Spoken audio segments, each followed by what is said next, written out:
The bank manager's face would turn pale later. A voice would tell me not to move. An old card would suddenly matter more than anything I owned. But none of that had happened yet. What happened first was my son asking me to leave. He did not shout. He did not insult me. He stood near the kitchen counter, hands steady, voice careful, as if calm could soften the weight of what he was doing. He said it was time. He said it was best for everyone. He said he had thought about this for a long while. I listened without interrupting. Mothers learn early how to stay quiet when their children have already decided. My name is Elowyn Price. I am 58. I remember noticing how little emotion was in his eyes. Not anger, not guilt, just distance. That was what hurt most. Distance feels permanent. I went to the bedroom I had been using and packed what fit into one small bag. Clothes I had folded myself, a notebook I never finished, my wallet. Thin enough to close without effort. Inside it were a few bills, barely enough to last a day, and an old bank card I had not touched in years. When I came back, he was waiting by the door. He held it open for me. A polite gesture, a final one. I stepped outside. The door closed behind me with a soft, ordinary sound. No slam, no echo. Just the quiet certainty that I was no longer welcome inside my own child's life. I stood there for a moment, holding my bag, feeling the weight of everything I did not say. Then I started walking, because standing still suddenly felt like something I could no longer afford. I walked until my legs slowed on their own. Not because I had somewhere to go, but because there was nowhere left to rush toward. I stopped near a small cafe and sat on the edge of a low bench outside. My bag resting at my feet. Inside, people talked without lowering their voices. A woman mentioned dinner plans. A man laughed at something I couldn't hear. Ordinary life continued without noticing me. I opened my wallet and counted what was left. $47. I counted it again, slower, as if the number might change if I was careful enough. It didn't. The barista pushed open the door to sweep the sidewalk. He glanced at me, then at the bag.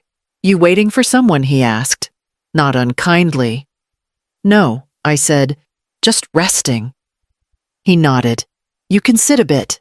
We close soon. Thank you." The door shut again. I watched him through the glass as he wiped the counter. Focused, certain of his place. I closed my wallet and slipped it back into my pocket. I tried calling my son once. It rang until it didn't. I didn't leave a message. I already knew there would be no answer. I stood and adjusted the strap of my bag. It felt lighter than it should have, like proof of how much had been taken from me without a single raised voice. As I started walking again, my fingers brushed the old card inside my wallet. I didn't take it out. Not yet. I kept moving, telling myself I still had time before I reached the point my husband had warned me about. The card had been in my wallet longer than some marriages last. Its edges were worn smooth, the numbers faint, the magnetic strip dulled by time. I hadn't used it once, not after all these years. Caleb gave it to me on an afternoon that didn't feel important at the time. We were sitting at the kitchen table, bills spread between us. The house quiet in the way it gets when a life has already settled. He slid the card across the wood toward me. Slow, like he didn't want to startle me. "Put this somewhere safe," he said. I looked at it, then at him. "What is it?" "Just something I set aside for what?" He didn't answer right away. He folded one bill, then another, careful with his hands. "For a day I hope never comes." I pushed the card back. "We don't need this. I know," he said. "That's why you mustn't use it unless you truly do." I laughed then, light and dismissive. "Caleb, if we ever reach that point, something has gone very wrong." He met my eyes, steady and calm. "Promise me anyway." I didn't like the weight in his voice. It wasn't fear, it was certainty. I slipped the card into my wallet and nodded. "All right." I promise. He reached across the table and covered my hand with his. Only when you have nothing left. After he died. The card became a kind of silence. I felt it every time I opened my wallet. A reminder of a conversation I hadn't understood and hadn't asked enough questions about. I could have used it at any point. When things were tight, when repairs came up, when my son first asked for help. I never did. Now, standing alone with $47 and no place to sleep, I pressed my thumb against the edge of the card through the leather. I still didn't take it out. Not yet. Night came without ceremony.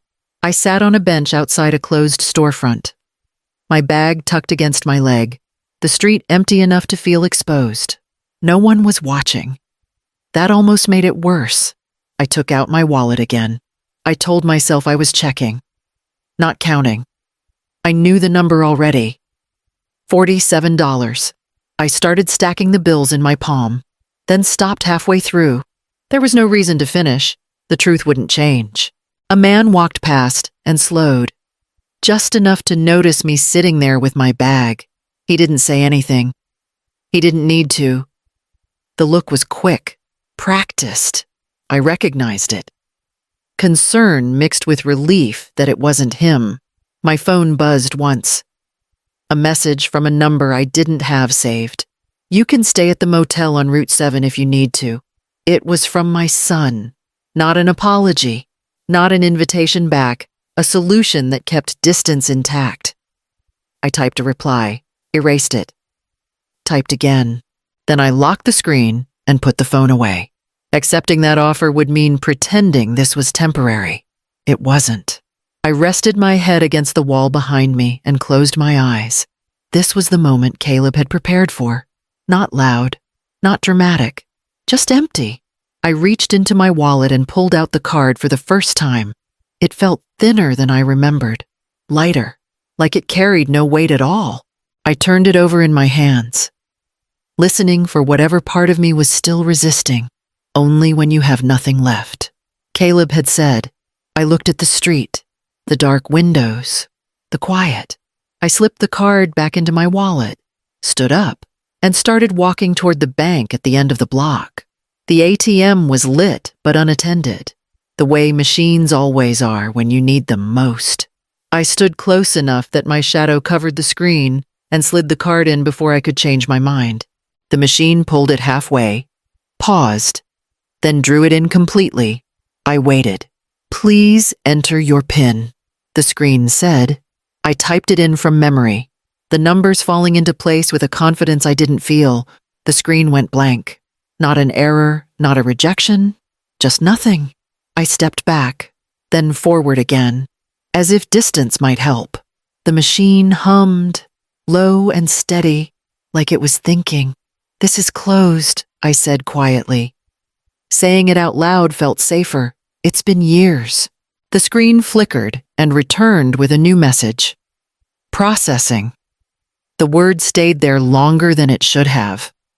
I checked the card slot, expecting it to spit the card back at me in quiet embarrassment. It didn't. I reached for my phone, then stopped. There was no one to call who could fix this. The machine clicked once. Sharp and final, then went still again. Come on, I said, my voice barely there. Just tell me. A man stepped out of the bank lobby and looked at me through the glass. He was middle-aged, wearing a jacket with a small logo stitched near the collar. He glanced at the machine, then at my face. Everything all right? He asked through the door. I think so. I said, it's just slow. He nodded but didn't go back inside. He stood there watching the screen over my shoulder. The ATM beeped. The screen changed again. Please see a banker immediately. The man straightened. Ma'am, he said, opening the door. Could you come inside for a moment? I didn't do anything. I said, I know. He replied quickly. This isn't a problem. We just need to check something. I looked at the empty street, then at the door he was holding open. The machine still hadn't returned my card. All right, I said. He gestured for me to step away from the ATM. As I followed him inside, I felt the weight shift again. Subtle, but undeniable. Like something long buried had just moved closer to the surface. Inside, the air felt different. Not tense, careful. The man closed the door behind us and gestured toward a small seating area. "Please have a seat," he said. "My name is Martin." I remained standing. "I just tried to use an old card. If it doesn't work..." "That's fine. I only need it back." He shook his head once. "We have it. We just need to verify a few things." A woman stepped out from behind a desk nearby. She looked at Martin, then at me, her expression tightening slightly before smoothing out. "Is this the client?" she asked. "Yes," he said. "Could you notify Ms. Reyes?" The woman nodded and disappeared down a hallway without asking me anything at all. I finally sat. The chair felt too firm, like it was meant for short conversations. Martin lowered his voice. "Can I see your identification?" "Please." I handed him my license. He studied it carefully, then typed something into a tablet on the table between us. His fingers slowed. He cleared his throat. "When was the last time you used this card?" he asked. "Never," I said. "My husband gave it to me years ago. I promised not to use it unless I had no other choice." He looked up. "Your husband's name, Caleb Price." He typed again. This time, he didn't speak. He read, his jaw set, then relaxed, then tightened once more. "Mrs. Price," he said, pushing the tablet slightly away from himself. "I'm going to ask you to wait here for a moment." "Is there a problem?" I asked. "No," he said quickly. "Not a problem, just a process." He stood and walked toward the hallway, stopping halfway as if reconsidering something. "Would you like some water?" he asked. "No, thank you." He nodded and left. I sat alone, listening to the muted sounds of movement beyond the walls. Voices lowered when they passed the door. Someone laughed briefly, then stopped. A few minutes later, a woman entered. She was older than Martin, composed, her hair pulled back neatly. "Mrs. Price," she said, "I'm Angela Reyes. I oversee accounts for this branch." She didn't offer her hand. She didn't smile. "Your card triggered an internal alert," she continued. "That happens sometimes with older accounts. I assumed it was closed." I said, "It isn't," she replied. "But before we go any further, I need to confirm a few details." She asked me questions about Caleb, about dates, about addresses we had lived at decades ago. I answered each one. She nodded after every response, as if checking boxes only she could see. At the end, she folded her hands. "Thank you for your patience, for what I asked." She held my gaze, for understanding that some things require discretion. The way she said it made my stomach tighten. Not fear, awareness. She stood. "If you'll come with me, Mrs. Price, we should continue this conversation somewhere more private." I followed her down the hallway, past offices with closed doors, toward one that had clearly been waiting for me longer than I realized. Angela closed the door behind us and sat across from me, placing a thin folder on the table. She didn't open it right away. "Mrs. Price," she said, her voice steady, "what I'm about to explain may feel overwhelming. I want you to know we take situations like this very seriously." I folded my hands to keep them from shaking. "You can tell me." She opened the folder and slid a single page toward me. It was a summary, dense with words and columns mentioned without detail. "This account was opened more than 4 decades ago," she said. "It has never been accessed. Not once." I looked up. "That can't be right." "It is," she replied. "Your husband was very deliberate." She paused, watching my face. "Mrs. Price, the balance of this account is $47,300,000. The room seemed to tilt. I let out a short laugh before I could stop myself. "You're mistaken." Angela shook her head. "We aren't." She turned the page. "Caleb Price began investing early, modestly at first, then consistently. He avoided attention, avoided risk that required explanation. He chose institutions that valued patience over speed. I thought of our life, the careful budgets, the repairs we delayed, the vacations we never took. He lived like we had nothing. I said, he lived like someone protecting something. Angela said gently. She reached into the folder again and removed an envelope, yellowed at the edges. He left a letter. She said, it was to be released only if this account was ever accessed. My name was written on the front in Caleb's handwriting. Neat, familiar. My hands trembled as I opened it. Elowen, if you're reading this, then I've failed at one thing. I've let the world corner you. I swallowed and continued. I didn't hide this because I didn't trust you. I hid it because I trust you too much. Money changes how people speak, how they look at each other, how quickly love becomes leverage. I didn't want that for us. Or for our son. Tears blurred the words. This isn't a gift. It's a shield. Use it when you have no other way to stand. If that day comes, I want you to choose who you become next without fear pressing on your chest. I lowered the letter. Angela waited. He knew. I said, he knew there would be a day. Yes, she said, and he prepared quietly. I pressed the paper flat against the table, grounding myself. The number still felt unreal, but the intention didn't. Caleb hadn't left me power. He'd left me choice. Angela stood. We can take things slowly from here. I nodded. I don't need to rush. As I folded the letter and placed it back into the envelope, I realized something had shifted. Not the money. Me. Angela asked what I wanted to do next. The question felt heavier than the number she had shown me. I need a place to stay. I said, nothing complicated. She nodded, already adjusting her posture. Short term or permanent? Short term, I replied. I want time to think. She made a call from her desk, speaking quietly, choosing words with care.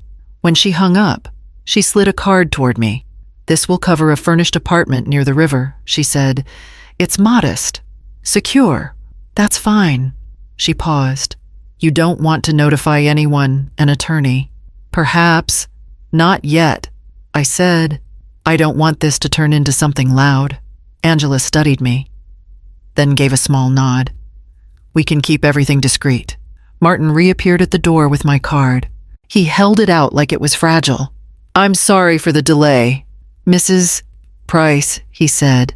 If there's anything you need, there isn't. I said gently, you've done enough.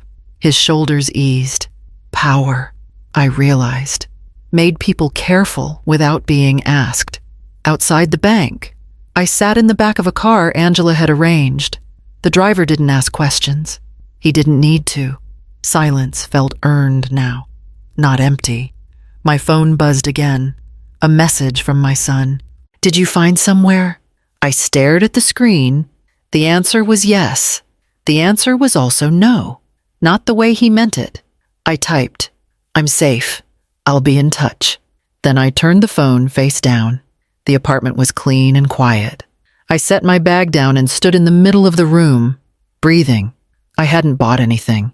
I hadn't changed anything about how I looked. Nothing announced what had happened. I took the card from my wallet and placed it on the table. Not as a solution, as a reminder. Caleb had given me a way forward. What I chose to do with it would be mine alone. I waited 2 days before responding. Not to punish him, to be sure my voice wouldn't carry anything I didn't mean to give. When I finally agreed to meet, it was in a quiet public place. He arrived early, standing when he saw me, uncertainty written across his face. You look okay, he said. I am, I replied, taking a seat. I didn't reach for him. I didn't ask how he was. He shifted. I was worried. You left without saying where you were going. You told me to leave. I said calmly, I did. That's not what I meant. I know. I said, But it's what happened. He looked down at the table. I thought you'd call. Or come back? I didn't want to argue. I said, and I didn't want to beg. His jaw tightened. I wasn't trying to hurt you. I believe that. I said, you were trying to make things easier for yourself. He flinched. Just slightly. I let the silence sit. Are you staying at the motel? He asked. No. Did someone help you? I handled it. He studied my face, searching for something. Relief, perhaps. Or reassurance. I can send you money, he said. Just until you figure things out, I won't take it.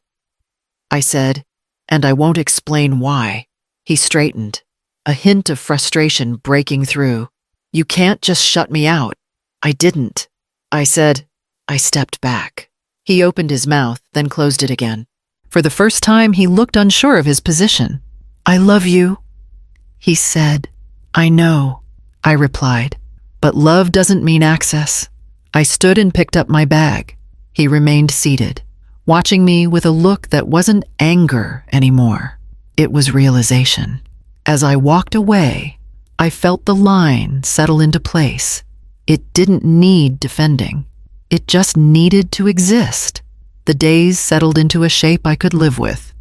Morning coffee at my own table, a walk that belonged to no one else's schedule. Phone calls answered when I chose, not when guilt told me to. When Angela called to check in, I kept it brief. You're secure, she said. Whenever you're ready, we can discuss next steps.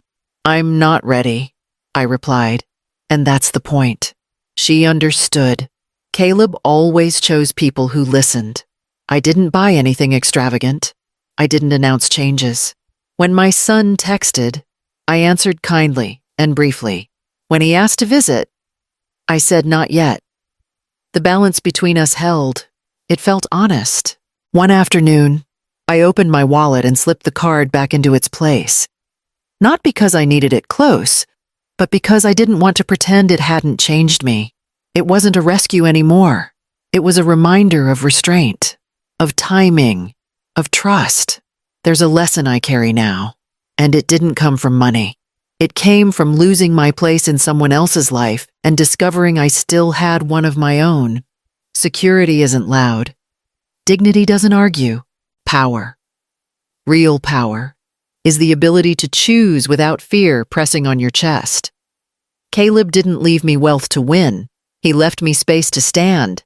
And standing, I learned, is different from surviving. If this story found you at a quiet moment, take it with you. Like the video if it spoke to something you've lived. Leave a comment if you've ever had to start over without permission. Subscribe if you want more stories about choosing yourself without burning everything behind you. That night, I placed my wallet in the drawer and turned off the light. The future didn't promise me anything. For the first time in a long while, neither did I.